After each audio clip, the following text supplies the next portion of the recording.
ብዙዎች የሳራ ፔንደርን የወንጀል ታሪክ ከሰሙ በኋላ ሳራን የሴቷ ቻርልስ ማንሰን ብለው እየጠሩ በታሪክ ውስጥ ከሚጠቀሱ አደገኛ ወንጀለኛ ቻርልስ ማንሰን ጋር ያመሳስሏታል።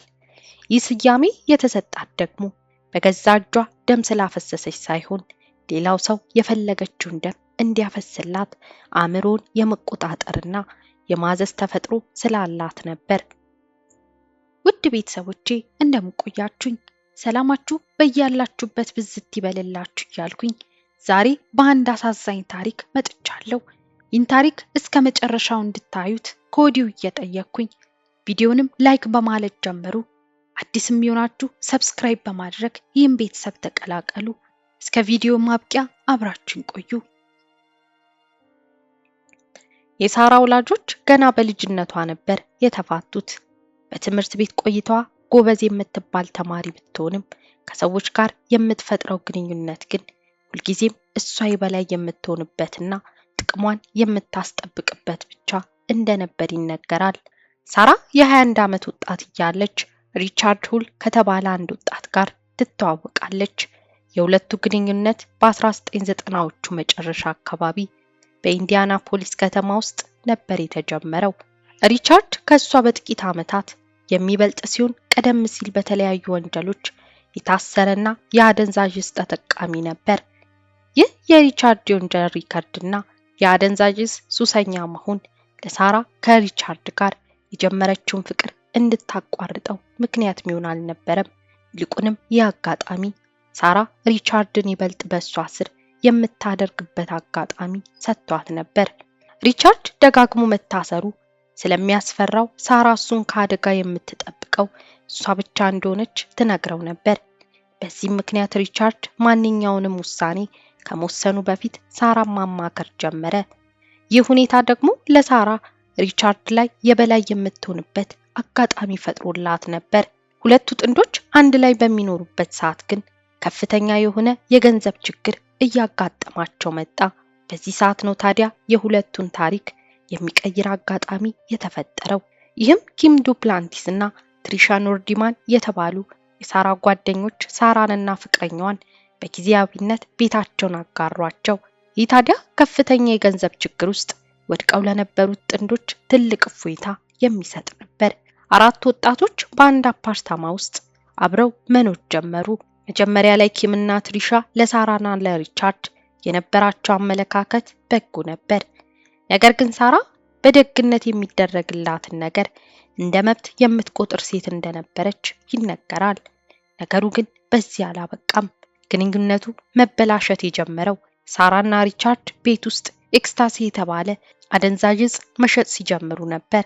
ኪምና ትሪሻ ቤታቸው ውስጥ ዕፅ እንዲሸጥ በፍጹም አልፈለጉም። ይህ ህገወጥ ስራ ነው፣ ፖሊስ ቢመጣ አብረን ነው የምንታሰረው በማለት ሳራንና ሪቻርድን አስጠነቀቋቸው። ይህ ማስጠንቀቂያ ለሳራ ከበድ ያለ ቂም የምታረግዝበት እየሆነ መጣ። ከዚህ ቀን ጀምሮ ሳራ በቤት ውስጥ ያሉትን ሁለት ሴት ጓደኞቿን እንደ ጠላት ማየት ጀመረች። ነገር ግን ፊት ለፊት ከመጣላት ይልቅ በሪቻርድ አእምሮ ውስጥ መርዛማ ወሬዎችን መርጨት መረጠች። ሳራ ለሪቻርድ በየቀኑ እነዚህ ሴቶች ሊከዱ ነው፣ አንተን መልሰው እስር ቤት ሊያስገቡ ፖሊስ ጋር እየደወሉ ነው እያለች ፍርሃትንና ጥላቻን ዘራችበት። ሪቻርድ በሳራ ቃላት እየታወረ መጣ። በሳራና በእነሱ መካከል የነበረው ወዳጅነት መራራ እየሆነ ሄደ። ቤት ውስጥ ያለው አየር በጭንቀት ተሞላ። ኪምና ትሪሻ በመጨረሻ ከአንድ ሳምንት በኋላ ከቤቱ ውጡልን የሚል ቀነ ገደብ ሰጧቸው። ይህ ቀነ ገደብ ለሳራ የመጨረሻው የውሳኔ ሰዓት ነበር። ሳራ ሪቻርድን ይዛው ወደ ጦር መሳሪያ መሸጫ ሄደች። የገዛ ክሬዲት ካርዷን ተጠቅማ ሪቻርድ ሽጉጥ እንዲገዛ አደረገች። በዚያው ምሽት ወደ አንድ መናፈሻው ይዛው በመሄድ ኢላማ የመተኮስ ልምምድ አሰለጠነችው። ሳራ ሪቻርድን እነሱን ካላጠፋቸው ህይወታችን ይበላሻል እያለች ግድያውን እንደ ጀግንነት ተግባር አሳየችው። ፌብሩዋሪ 24 2000 ዓመተ ምህረት ምሽት ላይ ኪምና ትሪሻ በሰላም ተኝተው ሳለ ሪቻርድ ወደ ክፍላቸው ገብቶ በጥይት ደበደባቸው። ግድያው ከተፈጸመ በኋላ ሳራ የነበራት መረጋጋት እጅግ ዘግናኝ ነበር። አልጮኸችም። በክፉ ጊዜ ያስጠጓትን ጓደኞቿ ስለሞቱ አላለቀሰችም። ይልቁንም ወዲያውኑ የጽዳት ዕቃዎቿን ገዝታ ደሙን አብራ አጸዳች። አስክሬኖቹን በቆሻሻ መጣያ ውስጥ እንዲጥላቸው ረዳችው። ማስረጃዎችንም አቃጠለች። ፌብሩዋሪ 24 2000 ዓመተ ምህረት እኩለ ሌሊት አካባቢ በኢንዲያናፖሊስ ከተማ የሚገኝ አንድ የጭነት መኪና አሽከርካሪ ወደ ቆሻሻ መጣያ ቦታ ሲሄድ በድንገት 2 አስክሬኖችን ተመለከተ። አስክሬኖቹ በቆሻሻ መጣያ ገንዳ ውስጥ ተጥለው ነበር። አሽከርካሪው ወዲያውኑ ለፖሊስ ደወለ። ፖሊሶች ቦታው ላይ ሲደርሱ የተገደሉት ሴቶች ኪምና ትሪሻ መሆናቸውን አረጋገጡ። ሁለቱም በቅርብ ርቀት በጥይት ተደብድበው ነበር የተገደሉት። ፖሊሶች ምርመራቸውን የጀመሩት ሴቶቹ ይኖሩበት ከነበረው አፓርታማ ነበር። እዚያ ሲደርሱ ቤቱ በከፍተኛ ሁኔታ በጽዳት ዕቃዎች መታጠቡንና የደም ምልክቶችን ለማጥፋት ጥረት መደረጉን አስተዋሉ። ሆኖም ግን ፖሊሶች በቤት ውስጥ የሪቻርድ ጫማ ላይ የደም ጠብታ አገኙ። በተጨማሪም ከቤት ውጭ ባለ የቆሻሻ ቅርጫት ውስጥ ደም ያለባቸው ጨርቆችና የተቃጠሉ የልብስ ቁርጥራጮች ተገኙ። በዚህ ወቅት ሳራ ፔንደርና ሪቻርድ ገና አልተያዙም ነበር። ሪቻርድ ወደ ቤተሰቦቹ ቤት ሄዶ ተደብቆ ነበር። የሪቻርድ ዘመዶች ሪቻርድ ስለ ግድያው ሲናገር ስለሰሙት ወዲያውኑ ለፖሊስ ጥቆማ ሰጡ። በጥቆማው መሰረት ፖሊስ ሪቻርድን በቁጥጥር ስር አዋሉት። ሪቻርድ መጀመሪያ ላይ ለመካድ ቢሞክርም ፖሊሶች ያገኙትን መረጃ ሲያቀርቡለት ግን እውነቱን መናገር ጀመረ።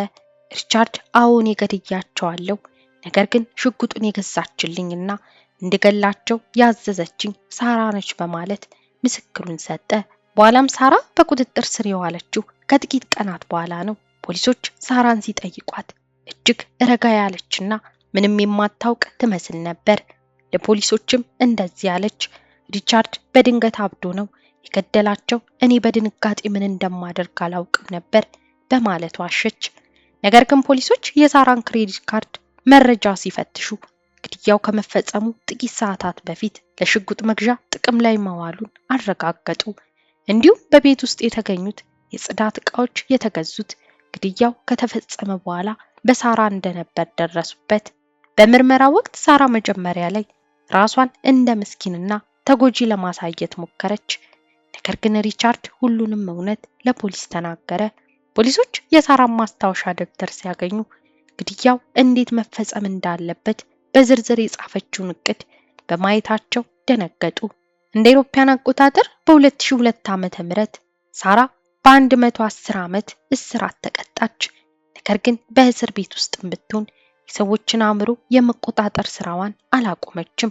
በ2008 ዓመተ ምህረት ታዲያ ሳራ አንድ ያልተጠበቀ ነገር ፈጸመች። ሳራ በእስር ቤት ውስጥ ከነበረቻት ጄሚ ሎንግ ከተባለች ጓደኛዋ ጋር አንድ እቅድ ያወጣሉ። በዚያ ቀን ጄሚ ከእስር ቤት የምትፈታበት ቀን ነበር። ሳራና ጄሚ በአካል በኩል ተመሳሳይ ይመስላሉ። ማምለጡ የተፈጸመው እንዲህ ነበር። ሳራ የጄሚ ሎንግን የሲቪል ልብስ ለበሰች። የሎንግን መታወቂያና ከእስር የመፈቻ ሰነዶች ተጠቀመች። የመፈቻ ሂደቱ በሚካሄድበት ጊዜ የእስር ቤቱ ሰራተኞች የእስረኛዋን ማንነት በአግባቡ ማረጋገጥ አልቻሉም። ከእስር ቤት ጠባቂዎች መካከል ከአንዱ ጋር በሚስጥር የፈጠረችው እቅድ ነገሮችን ቀለል አረገላት። ከዚያም ሳራ ራሷን እንደ ሎንግ በማስመሰል በቀላሉ ከእስር ቤት ወጣች። ስህተቱ ወዲያውኑ አልታወቀም። በእስር ቤቱ ኃላፊዎች የተሳሳተች እስረኛ መፈታቷን እስኪያውቁ ድረስ ሳራ በጣም ርቃ ሄዳ ነበር። ይህ ማምለጥ የሀገር አቀፍ ዜና ሆነ። ምክንያቱም 110 ዓመት እስራት የተፈረደባት ሰው ያለ ግጭት ያለ ምንም ኮሽታ በዋናው መውጫ በር ብቻ እንዴት ልትወጣ እንደቻለች ብዙ ሰዎችን አስደንግጦ ነበር። ሳራ ካመለጠች በኋላ ለብዙ ወራት ጠፍታ ነበር። የአሜሪካ ፖሊስ አገልግሎትም በመላው ሀገሪቱ ፍለጋ አካሄደባት። ፌብሩዋሪ 2009 ዓመተ ምህረት ከማምለጧ ከአንድ ዓመት በላይ ከተቆጠረ በኋላ ፖሊሶች ሳራን በቺካጎ አገኟት። መርማሪዎች ጥቆማዎችን ተቀብለው በመጨረሻ በሌላ ስም በአንድ አፓርትመንት ውስጥ እየኖረች አገኟት። ፖሊሶች ሲይዟት በሰላም እጅ ሰጠች። ምንም አይነት የተኩስ ልውውጥ ወይም የመኪና ክትትል አልተፈጠረም እና ፖሊሶች ወደ ኢንዲያና እስር ቤት መለሷት። እንደገና ከተያዘች በኋላ ለማምለጧ ተጨማሪ የእስር ቅጣት ተጨመረባት። ጉዳዩ በሮክቪል ማረሚያ ቤት የነበረውን የደህንነት ስርዓት ላይ ብዙ ትችትን አስከተለ። ውድ ቤተሰቦቼ ለዛሬ ያዘጋጀሁት የወንጀል ታሪክ ይህንን ይመስል ነበር።